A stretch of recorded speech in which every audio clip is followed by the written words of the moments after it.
Alright guys, and now we're back with a showdown that does not feature the Wood Elves and Skaven. It's going to be Dwarves against High Elves in the classic grudge match.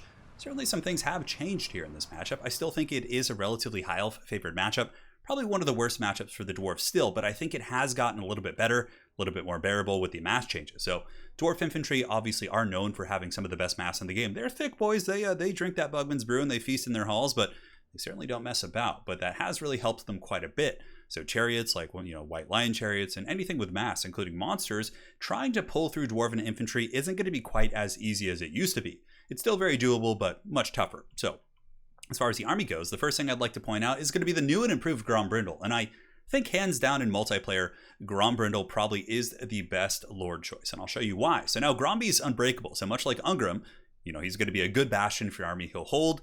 And honestly, compared to Ungrim's a little bit cheaper, but the fact that you get a slow from him, slows are probably one of the best abilities for the dwarves in general. Rune of Wrath and Ruin, Flash Bomb, obviously they used to have the Tormentor Sword, any sort of snares. So it lowers speed by 72% in melee defense, and on top of that, the GROMBRINDAL Has No Fear has been changed.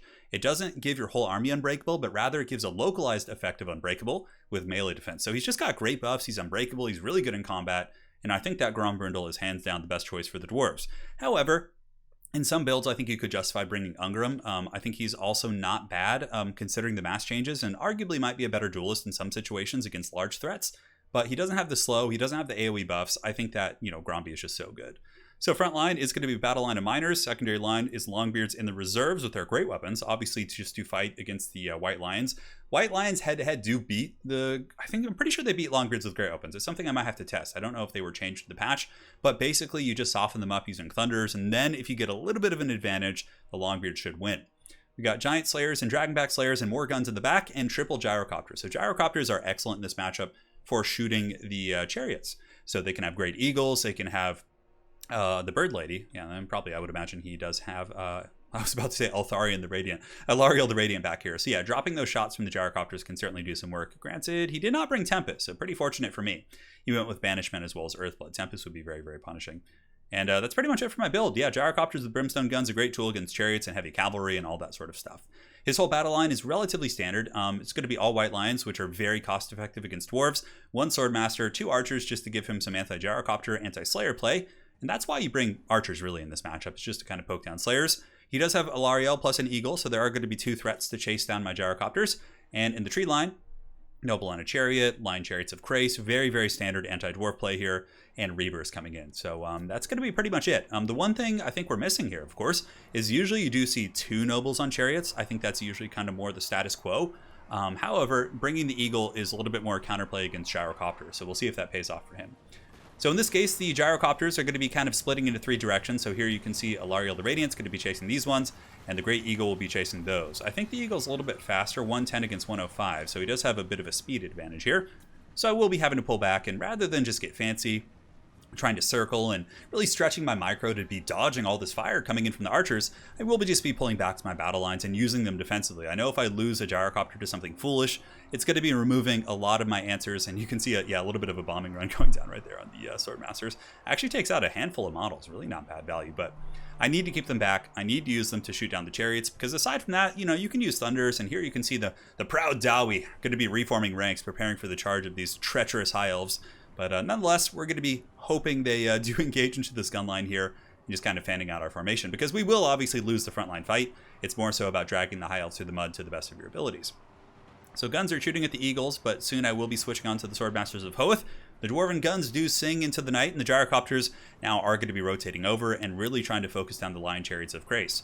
Though, Dwarven Mass is obviously better with the knockdown changes, it still is not something you want to be dealing with, really. And Thunders aren't going to be taking too much damage from Archers, and we're really hammering into those Swordmasters, doing some fat damage.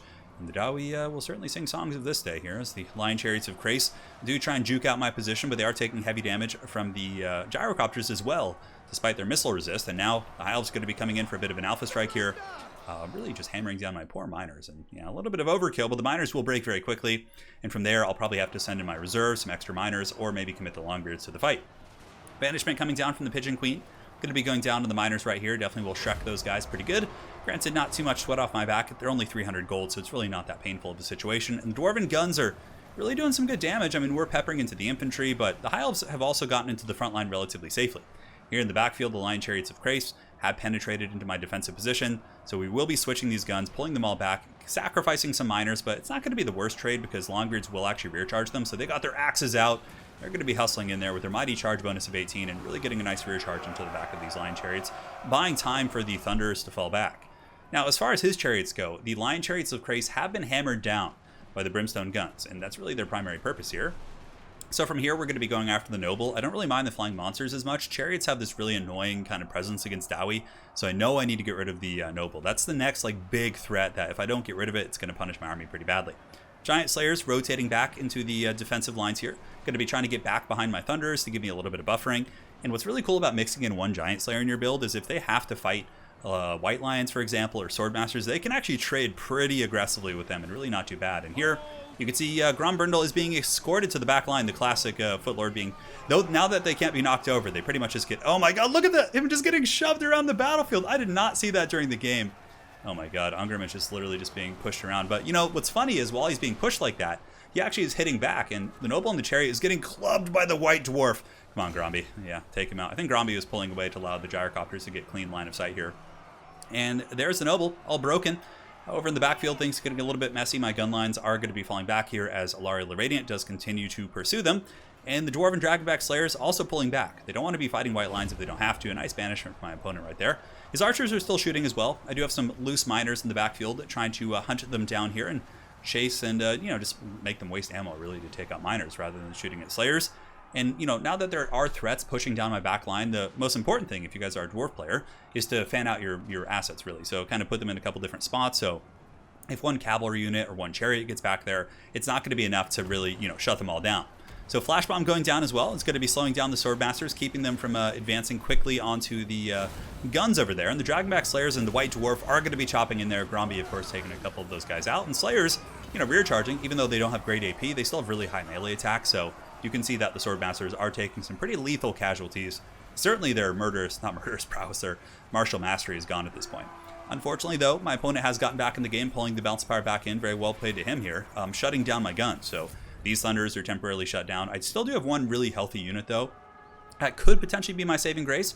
We do also have a unit of Longbeards, the one that was able to sandwich those White Lions in very good shape, and I'm hoping that they will be able to beat down these White Lions and perhaps save my gun line. Because without the guns, High Elves can really abuse their mass and their flying tools to just kind of pick their engagements.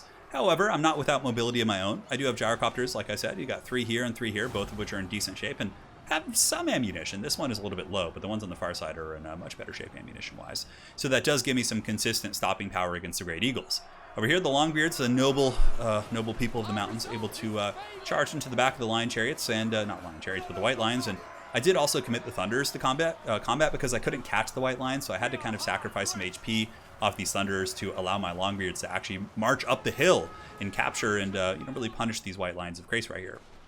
Now the Dwarves, the Giant Slayers, are on the hunt, hunting after the Pigeon Queen. The other Great Eagle is continuing to try and shut down my Thunderers. However, it is being peppered by glorious brimstone fire, and also the Dwarven guns able to fire. And I don't think there's anything more glorious in this game than just a volley from Dwarven guns.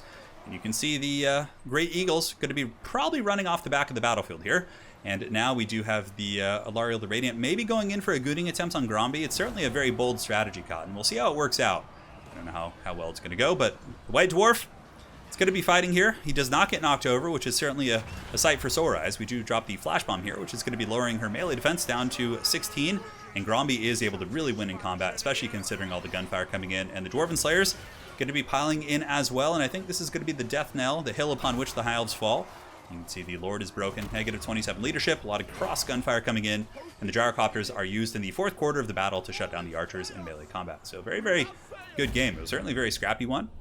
That one might have been deja vu because it was on a stream, but I thought it was a pretty good illustration of Gromby and how effective he is, and also the knockdown changes, right? You don't see Gromby being cycle charged and constantly trolled by chariots. He's able to kind of stand his ground despite being kind of limousined around and fight back, which is huge. As far as breadwinners go, the guns are obviously great here. 1,800 gold value, 958, 366, 851. Gyrocopters, all did relatively well, 1,400, 875. Giant Slayers, look at that, 922 and 1,300. So they definitely paid for themselves. And yeah, I do like mixing the Giant Slayer. It gives you some extra stopping power against things like Swordmasters and White Lions and all that good stuff. But yeah, definitely not a bad build.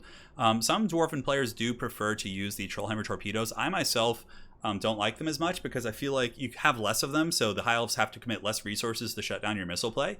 Granted, the reward is good when you make contact, but also I think Trollhammers are a little bit easier to juke, and you're facing a good player like Swarv here.